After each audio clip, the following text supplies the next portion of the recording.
Oi, lads. Alright, Slayer's Bounty. 1 mana artifact, clue. When it enters the battlefield, look at the creature cards in target opponent's hand. You get to see opponent's creatures. Whenever you sack Slayer's Bounty or another clue, draft a card from the Slayer Bounty's spellbook, and for 2 you can sack it and draw a card. So you pay 1, you look at the opponent's hand, creatures in their hand, and then you pay 2, and you draw a card and you draft a card from the spellbook. Seems kind of terrible. Divine Purge. Exile 3 mana sorcery. Exile all artifacts and creatures with mana value 3 or less. They perpetually gain the spell cost 2 more to cast, and this permanent enters the battlefield tapped. For as long as each of them remained exiled, its owner may play it. Now, a lot of people think this is good. IMO, it sucks. You can already Doomscar on turn 3 if you want. This thing is just like bad. This does ruin Historic Fiddlebender. RIP. 2021 to 2021. Guys, I mean, this thing just sucks. An aggro deck doesn't want this because you're going to kill your own stuff. A mid-range deck doesn't want this because you're trying to outvalue your opponent. And a Gandalf deck doesn't want this because you're trying to outvalue your opponent. It's just bad and everything, man. Unless you're playing blue-white Stormwing Entity. And then you're cheating out creatures that cost more than 3. Then it's mega poggers, mate. It's a blue-white control card. It's a combo card, right? You can only really play this in a combo deck. And do we have any combo decks that have white? Man, not really. Jeskai Turns, yeah, but Jeskai Turns is going to be dead, right? Because Epiphany's not going to work with Iteration anymore. It's a great card for combo, but Gandalf just can't let you replay your creatures, and neither can midrange. You can play it in combo, or you can play it in a weird deck with like expensive creatures that you get to cast for cheap. For example, Stormwing Entity. Why won't Epiphany work with Iteration anymore? Because Epiphany will only give you the birds if cast from Foretell. And your copies are not cast from Foretell, huh? So, it doesn't really matter how many turns you take, you'll only have 2 birds. And your combo costs 1 more mana as well. It costs 1 more mana and you'll only have a max 2 birds. So it's just like, the only reason that deck works is because the birds are a clock, right? And they're no longer a clock, so the deck is dead. But you can maybe play this you can play this in like a Hullbreaker Horror control deck maybe, but I mean that's more like a combo deck anyway, isn't it? It's the same principle. You need to be playing either a combo deck or a control deck with a giga-fast clock. Giga-fast. Angel of Unity. 2 mana 1/3 flying lifelinker. Whenever Angel of Unity enters the battlefield or you cast a party spell, choose a party creature in your hand, it perpetually gets +1/+1. So this is an Angel Cleric. Party deck doesn't need Cleric, so you're playing this in either Cleric Tribal or Angel Tribal. I'm not sure even Clerics needs this card. Angels, I think, does need this card though. Historic Angels would probably play this, but the problem is, are the rest of your Angels and Historic also Clerics? Like, are you actually getting counters in your Angel deck? Sometimes. Sometimes, huh? I'm not sure I like the word sometimes. So, my opinion on this card is, it's a nope in Party, it's a maybe in Clerics, and it's a maybe in Angels. But I mean, that's the only 3 decks you could consider it in, so move on to the next one.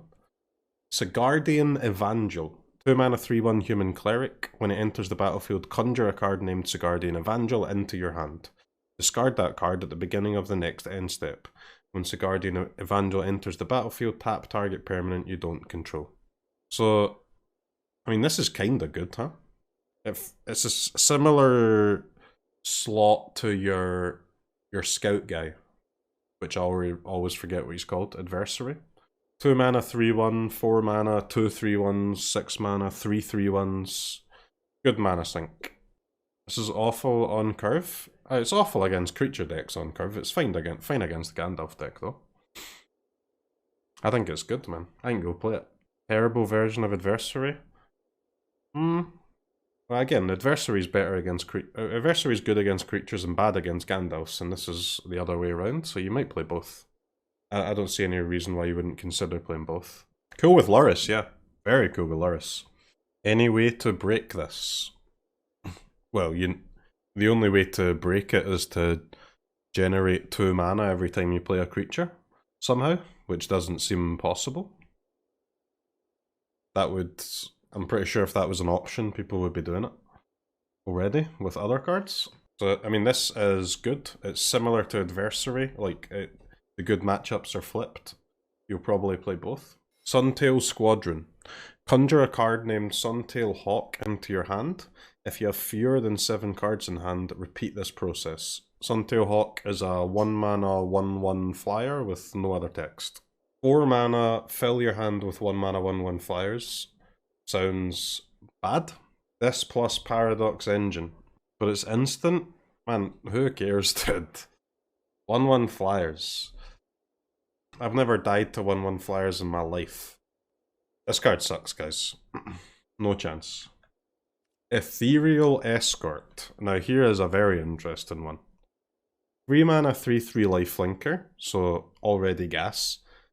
Whenever Ethereal Escort enters the battlefield or attacks, choose a card in your hand, it perpetually gains lifelink. Choose a card in your hand, not a creature. There has to be a way in at least Historic and maybe even Standard to break this. There has to be a way. There has to be a card in Historic. One card that you can give lifelink and it's just the end of the game. Surely. You could already do that. No, you can already give creatures Historic. I don't think you can give spells lifelink, can you? Put it on a Commanded Red Horde. How does that work? So your Commanded Red Horde... Would your Commanded Red Horde, like, gain you life, or would it just make you pay 0 life? It would be 0, right? Roiling Vortex. So you ping opponent, you gain 1 life, and then you ping yourself for 1 and gain 1 life. You drain by 1 on opponent's turn, and it's net 0 on your turn? That's kind of shitty. Is there a card that says whenever you gain life, deal that much damage? Well, there is cards like that, but you're looking... then it becomes a 3-card combo, right? You're looking for some sort of 2-card combo here, where Escort is one of them. Well, Citadel, it doesn't work, because Citadel is pay life, right? I think. So you wouldn't... You're not dealing damage to yourself. There's gotta be something, man. There has to be something. It's so unbelievable to me that of the thousands of cards in Historic, not a single one of them gets broken by adding lifelink to it. Counts instants? It counts everything, man. Any card. This plus a card with gain life, deal damage is enough. As soon as you can gain life, it's infinite damage. No. So this plus veto plus gain 1 life is lethal. Is that what you're telling me? Give veto lifelink. Gain 1 life. Deal 1 damage. Which gains 1 life, which deals 1 damage. Right? Lethal.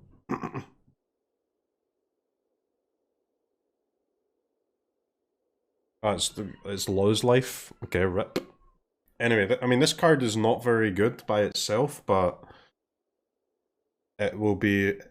If it sees play, it'll be part of some 2-card infinite combo, which, I mean, there has to be one, surely.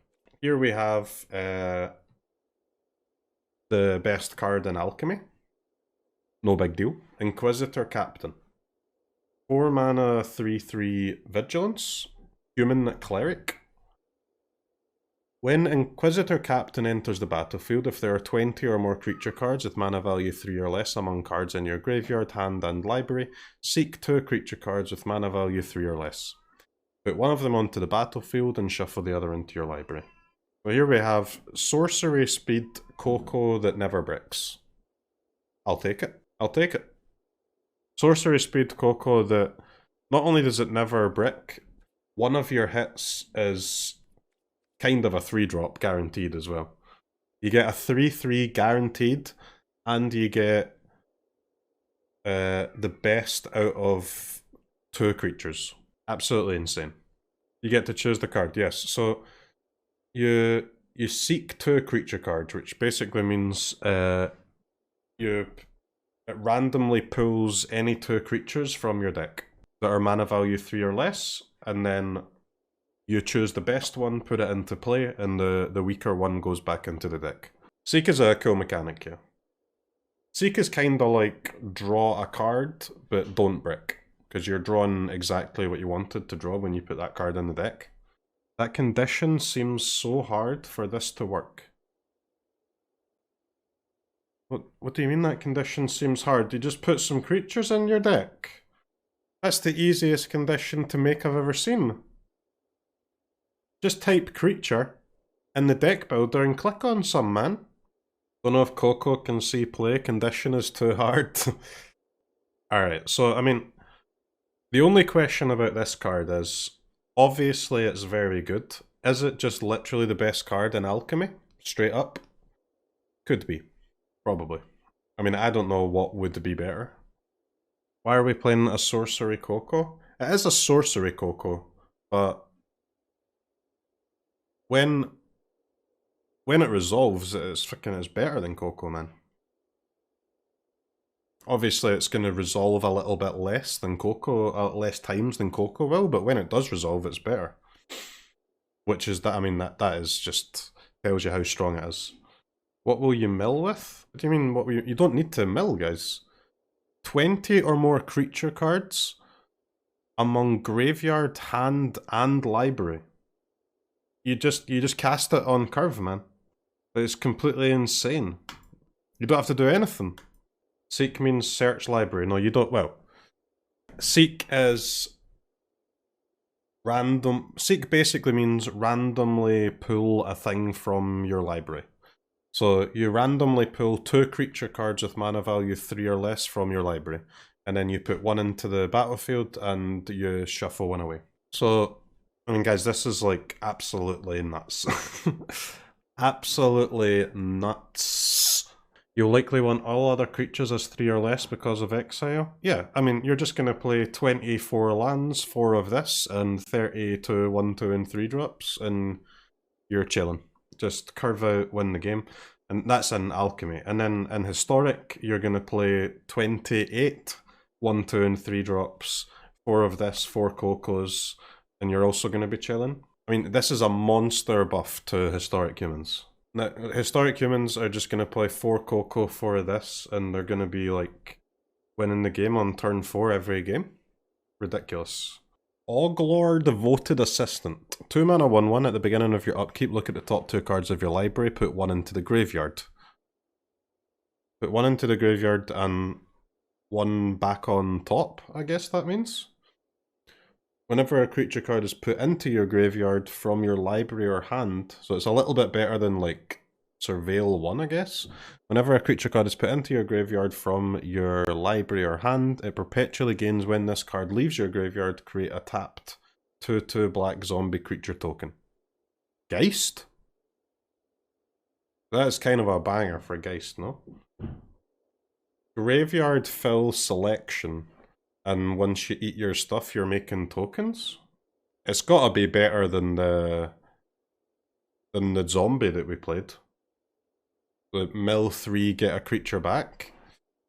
Works really well with the 3/3, the 1 mana 3/3 horse, yeah.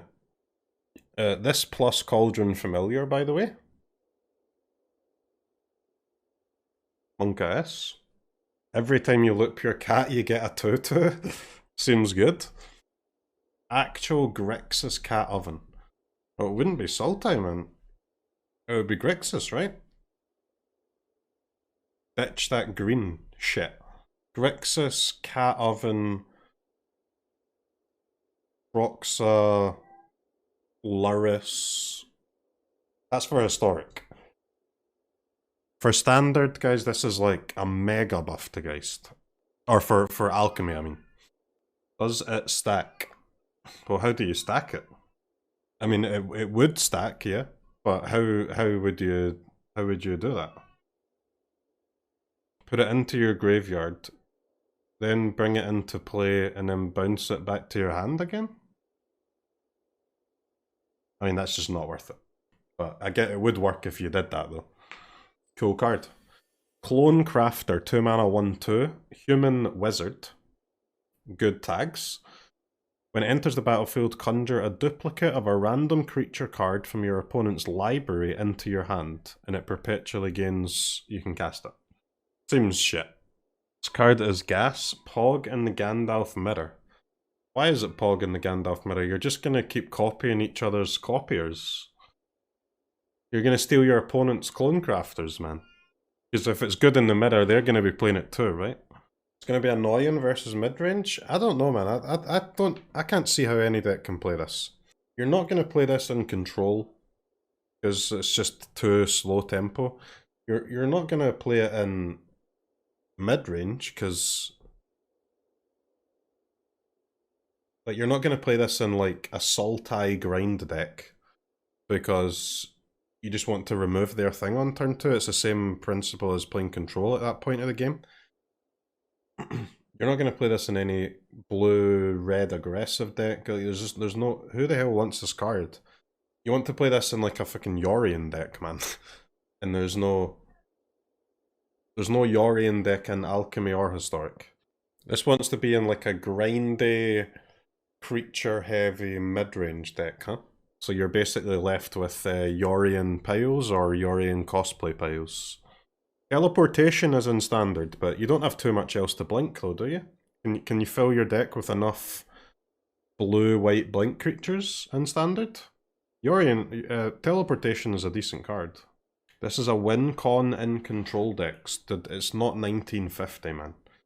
Control decks don't play win cons. They play the biggest creature in the format and just attack and kill the opponent. In this case, it's Hullbreaker Horror. I actually hate Conjure so much. I feel sorry for you, man. I feel sorry that you're so invested in Reddit that you've let them, like, take fun and magic away from your life. Just take Reddit off of your phone and play some Alchemy and you'll have a good time, man. You're gonna have to choose between Reddit or Alchemy, and I highly recommend Alchemy. Ecuador!